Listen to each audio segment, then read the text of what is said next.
High एव्हरीबडे, how are you, how do you do? I am fine एव्हरीबडे. तर बऱ्याच जणांना वाटतं तुला इंग्लिश येत नाही तर तू कशाला बोलते. तर मी का नाही, माझ्या पद्धतीनं जशी मला येते तशी मी इंग्लिश बोलत असते. तर मी पहिल्यांदा सुरुवातीला असं बोलत असते की हाय एव्हरीबडे, म्हणजे हाय गाईज, म्हणजे हॅलो, म्हणजे असं टाटा. काय आपल्या गावाकडे टाटाच म्हणतात ह्याला, आहे का नाही. तर how are you, how do you do, म्हणजे मी म्हणत असते की तुम्ही कसे आहात, तुम्ही सगळेजण कसे आहात, हे का नाही. आणि आय एम फाईन म्हणजे मी एकदम फंटॅस्टिक आहे, म्हणजे मी एकदम भारी आणि चांगली छान आहे असं म्हणत असते. सुख असो दुःख असो व्हिडिओच्या सुरुवातीला ते असतंच. तर एव्हरीबडे, मी काल बारामतीला आले, तुम्हाला माहितीच आहे. पावसात भिजत भिजत आले. यायला तिथून एका मैत्रिणीकडे गेले. तिनं मला दुसरं काम बघितलं होतं. म्हणले 11 ते 11 नको करू, तुम्हाला झोपही होत नाही, तब्येत पण बरी नसते, तर तुला एक चांगलं काम बघते. तर त्या ताईनं मला काम पण बघितलं. पण म्हणलं इकडल्या कामाचं काय होतं आहे बघू म्हणलं. कारण माझ्या सुट्ट्या भरपूर झाल्या होत्या ना, तर मालक ओरडलं होतं असं मला कळालं होतं. तर असू दे, ते विषय वेगळा आहे आणि कामाचा पण विषय वेगळा आहे. आपल्याला काय, आपण कामाला आलो आहे, जगायला आलो आहे तर जगायचं, नाही का नाही. कोण काय बोलतं आहे, कोण काय म्हणतं आहे त्याच्याशी काय नाही. हे काम गेलं तर दुसरं काम भेटेलच आपल्याला. आणि माझी यूट्यूब फॅमिली एवढी बऱ्यापैकी बारामतीमध्ये काही जणींच्या ओळखीच्या आहेत, काही जणींच्या नातेवाईक आहेत, तर काही जणींच्या मैत्रिणी आहेत त्या. आणि माझ्यासाठी भरपूर असे झटाझट माझी यूट्यूब फॅमिली करत असते, त्यामुळं मला चांगला आनंदच वाटतो. पण मी काम करते हे बघून का नाही, अजूनच काय माझ्या यूट्यूब फॅमिलीमधल्या ताईंला वाटत असतं की राधा ताई तू किती झटती ग संसारासाठी. काल मी कामात असताना, मी अगोदर तुम्हाला सांगते की काल मी कामावर आले आणि कामाला गेल्यावर आल्या स्वातीच्या इथंच होते. बघितलं कारभारीवर तर लय चिडली मी. पण काय करू, काय जरी केलं तरी नवरा ऐकत नाही. त्या नवऱ्याचं गुराळ पण साईडला राहू द्या, ते रोजचंच मडण, त्याला कोण रड आहे का नाही, त्या दारूचं गुराळ काय. तर मी तुम्हाला हे सांगायला लागली होती की काल मला कामात असताना एका ताईचा फोन आला होता आणि ते माझं इतकं कौतुक करत होत्या. मग मी त्यांना काय म्हणलं, अहो ताई म्हणलं, तुम्ही मला फोन करून पर्सनल माझं कौतुक करण्यापेक्षा तुम्ही कमेंट टाकावं म्हणलं. तुम्ही जर कमेंट टाकली ना तर हे वाईट बोलतात ना, त्यांच्या तोंडात चप्पल पडेल बघा म्हणलं. आणि मला पण चांगलं वाटेल की चल बाबा, मला पर्सनल बोलण्यापेक्षा एक कमेंट टाका म्हणलं. ती कमेंट्स म्हणलं भरपूर जणं बघत असतात ते. आणि तुम्ही जे मला पर्सनल फोन करताना ते फक्त मला एकटीला बरं वाटतं. ज्यावेळेस तुम्ही कमेंट्समध्ये मला माझं कौतुक करताना त्यावेळेस मला चांगलं वाटत असतं या.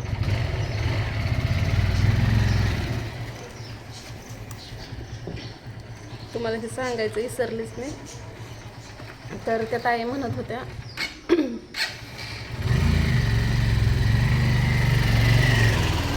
असं मध्ये गाडीचा आवाज हे ते आला ना, असं मला डिस्टर्ब झाल्यासारखं होतं आहे. तर त्या ताई माझं असं कौतुक करत होत्या की राधा ताई तू संसारासाठी किती झटती ग. आणि जे तुमच्या दोघा नवरा बायकोचे वाद होतात ना, त्याच्यामुळं ते लेकरं, नवरा तुझं ऐकत नाही म्हणून तुझी लेकरं तुझं ऐकत नाही. तू नवऱ्याचं ऐकलं पाहिजे, नवऱ्यानं तुझं ऐकलं पाहिजे, त्यावेळेस ते गुण लेकरांना लागतात, म्हणून ती तुझी लेकरं तुझं ऐकत नाही. ते अशा होतं. तुला वाटतं माझ्या संसारासाठी हे असावं ते असावं, नवरा सुखी असावं, लेकरं सुखी असावं, पण तसं होत नाही. तू किती झटते पण त्याचा तुझ्या नवऱ्यावर काहीच परिणाम होत नाही. तू किती धावपळ करते, तुझी किती धावपळ असते, सगळ्या गोष्टी तुलाच बघायला लागतात त्या. की बाबा नवऱ्याला काम कसं लागल, नवरा कसा सुधारण, लेकरांना काय घ्यायचं, काय ठेवायचं, ते उपाशी बसतील का, मी जर नाही केलं तर ती काय खात्याल, ह्या म्हणजे त्यांचं शिक्षण पण झालं पाहिजे, आपण पण कमवलं पाहिजे, त्यांना कोणत्या गोष्टीची कमी पण नाही पडली पाहिजे. असंच नाही की फक्त लेकरांचंच बघते, नवऱ्याचं पण करतेच, किती धावपळ करतेच, सारखे हातरुणात असते, सारखे आजारी असते, तरी पण एवढं सगळं तू हँडल कशी करते. तुझ्या जागी जर दुसरी एखादी बाई असते ना, तर आजकाल कुणी कुणाचे बोलणे सुद्धा सहन करत नाही. बाया डायरेक्ट नवऱ्याला म्हणतात चल हो आणि निघून जातात. पण तसं तू करत नाही. तू रोज रोज रोज रोज रोज त्या नवऱ्याला व्हिडिओच्या मार्फतून, कधी तुझा नवरा चांगला असला तर ते पण सांगते, असं नाही की फक्त त्याच्या वाईट सवयीच सांगते, तर तू त्याचं चांगलं पण सांगते, कधी त्याचं वाईट गुण पण सांगते. पण जे तुला त्रास होतो ना ते तू सांगायला, तुझं मन मोकळं करायला तुझ्या फॅमिलीमध्ये तुझं कुणी नाही, किंवा तुझं माहेरचं गणगोत नाही. त्याच्यामुळं तू फॅमिलीला सांगत असते. तर आम्हाला चांगलं वाटतं, पण माया पण येते तुझी, पण काय करणार, तू त्याकडंला आम्ही इकडं. असं बरंच काय झालं. मग मला चांगलं वाटलं, मग मला पण मन भरून आलं, माझं रडू आलं. चल बाबा, माझ्या यूट्यूब फॅमिलीमध्ये माझं मन ओळखणारं, माझं मन जाणणारं कोणीतरी आहे की मला एवढं माझं कौतुक करून सांगताय की राधाताई तू किती संसारासाठी झटते आणि खरंच तुझी किती पळापळ होते, तुझ्याशिवाय कोणतं कामच होत नाही तुझ्या घरात. आणि सगळ्या गोष्टी तर तूच कराव्या लागतात, कारण 4 माणसात राहायचं म्हणलं तर त्या माणसांसारखं राहावं लागतं. बरोबर आहे का नाही? नाहीतर त्यानं पुरणपोळी खातं म्हणून आपण चटणीच भाकर खात बसा, त्यांना नवीन कपडे घातले म्हणून आपण फाटकीच घालायचे, असं नाही बाबा. त्यांना पण घातलेत ना तर आपली पण ऐपत आली पाहिजे, घेतलं पाहिजे. आणि ती ऐपत आपण कमवल्यावरच येणार आहे. आपली लेकरं पण छान दिसली पाहिजे, आपल्या लेकरांना पण चांगलं शिक्षण भेटलं पाहिजे. कोणत्या आईबापाला वाटतं की की आपल्या लेकरांना शिकावं नाही किंवा चांगल्या पदवीवर जावं नाही, कुणाला वाटत नाही. सगळ्या आईबापांना वाटतं, पण ते पोरांचे पण आवड आणि जिद्द असावी लागते, हे का नाही? मार्गदर्शन देणारे आईबापच असतात. पण लोक मलाच नावं ठेवते, चला सोडा, त्याच्याबद्दल काय वाद नाही. पण मला माझ्या ताईनं कौतुक केलं, एका कोणची होती मला माहीत नाही, त्यांना काय नाव नाही सांगितलं मला. कोल्हापूरवरनं बोलत होत्या, कदाचित त्यांच्या बोलीभाषेवरनं कळत होतं की त्या कोल्हापूरच्याच आहेत त्या. पण मी कामावर असल्यामुळं CCTV कॅमेरा खाली असल्यामुळं मला काही जास्त बोलायला भेटलं नाही. तर मी आता काल कामावरून आल्यावर 11 वाजता सुट्टी झालं, मी स्वातीच्या इथंच मुक्कामी होते. मग स्वातीच्या इथनं सकाळी आले, आपलं घरबीर झाडू मारला. मग आपण ज्या रूममध्ये राहतो ना त्या मावशीचंच दुकान पण आहे, दुकानातनं 2 शॅम्पूच्या पुड्या घेतल्या, कारण इथं केस धुतली ना लय मोकळी सुळसुळीत होत्यात ना, म्हणून मी का नाही तिथं आल्यावर पहिली केस धुतली, म्हणजे सिल्की होत्या. तर जाताना कपडे राहिले होते धुयचे, तुम्हाला माहितीच आहे. ह्या बघा ती कपडे काढले आज धुवायला. परत आत्ता आंघोळ केलेली ती घेतली कपडे, आणि बरेच काय आहेत. आणि आंघोळीला गेली तुम्हाला सांगते, आणि घर 2-4 दिवस बंद असल्यामुळं का नाही घरामध्ये एवढे मोठी गोम निघली. आणि ती गोम तुम्हाला सांगते ही पांढरं बॅलर आहे ना पाण्याला भरून ठेवलेलं, त्याला पण आता बरेच दिवस झालं पाणी भरून ठेवलेलं. आम्ही आणतो का इथं राहायला, त्याच्या दुसऱ्या दिवशीच आम्ही बॅलर भरून ठेवलाय, आणि त्याच्या खाली ती गोम गेली. मला आता इतकी भीती वाटते. आजची तर आंघोळ झाली, त्याच्याबद्दल काय वाद नाही. आंघोळ झाली, कपडे बाहेर काढले, कारण कपडे बाथरूममध्ये आंघोळीच्या धुत नाही, ते बाहेरच धुवायचे ते कपडे. मग निघाली होती, पाऊस पण येतोय, असे बारीक बारीक टिपका केसावाने येतोय, पण म्हणलं जावं तर लागतंयच म्हणलं कपडे धुवायला. तर चला आता मी कपडे धुवायला आणणार आहे. मावशीनं त्या कुलूप दिलं होतं, तर त्यांचं कुलूप देऊन टाकलं, आपल्याला नवीन कुलूप आणलंय मी. एक चावी कारभाराला दिली, ही बाथरूमची चावी आहे, ही घराची चावी, ही चावी, एक चावी माझ्याकडे ठेवली, एक कारभाराकडे दिली. म्हणलं कवा यायचं तवा ये म्हणलं, कवा यायचं तवा ये म्हणलं, नाहीतर नको पण येऊ. मग आल्यावर फोन नाही उचलला, काय नाही. ते पण लय टेन्शन, कशाची काळजी फिरजी काय नाही, उगाच ती कुठं गेली काय. मी चलतं फिरतं, त्यांचं ATM हाय, पाहिजे तिथं खर्च त्यांना करते आयता पाहितं, म्हणून त्यांना भीती वाटत असेल कदाचित राधे मरून गेली का काय.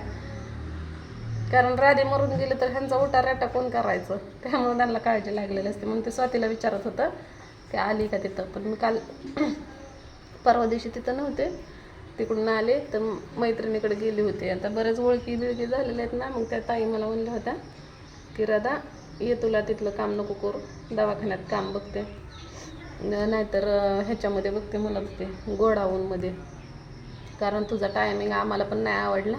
कारण लेकरं उद्याच्याला दिवाळीच्या सुट्टीत ही ती आली तर कोणाच्या भरोश्यावर राहणार ना लेकरं, कारण 11 वाजेपर्यंत तर दम काढणार नाही. आता आपल्या गावाकडं कसं असतं, आपल्या घरं नाही करमलं तर जा शेजारच्या गड, परत ज्याला मैत्रिणी भरपूर, ही नाहीत गेली तर ते मैत्रिणी येणार, आणि ओळखीचं गाव असल्यावर कुठं पण बसा, कुठं पण उठा, कुठं पण हिंडा, असं असतं. तसं सिटीमध्ये नाही ना, आपण फक्त ह्या रूमचं भाडं दिलेलं असतं, त्यामुळे जे काय गोंधळ असेल ते आपल्या आपल्या घरातच.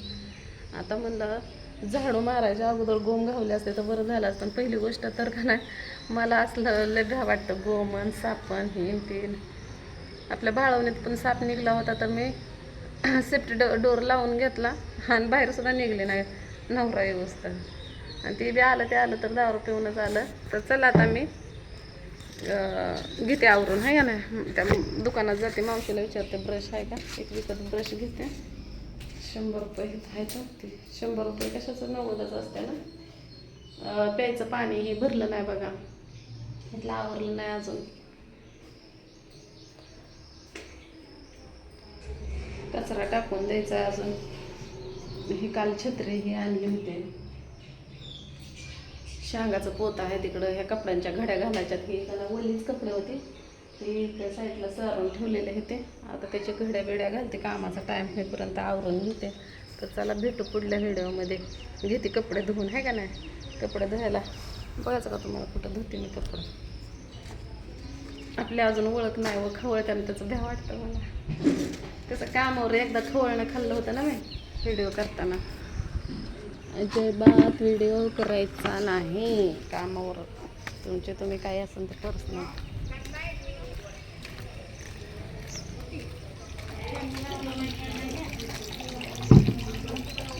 बघा इथं कपडे धुते मी, नाही का ना. कपडे धुवायला सुद्धा एकदम फॅन्टास्टिक. दरवाजा घेते ना लावून.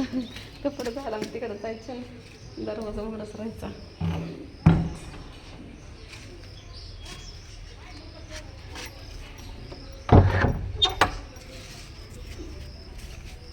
चला कपडे धुवून घेते आणि पुन्हा बाकीचं तुम्हाला दुसऱ्या व्हिडिओमध्ये बघायला हे करते.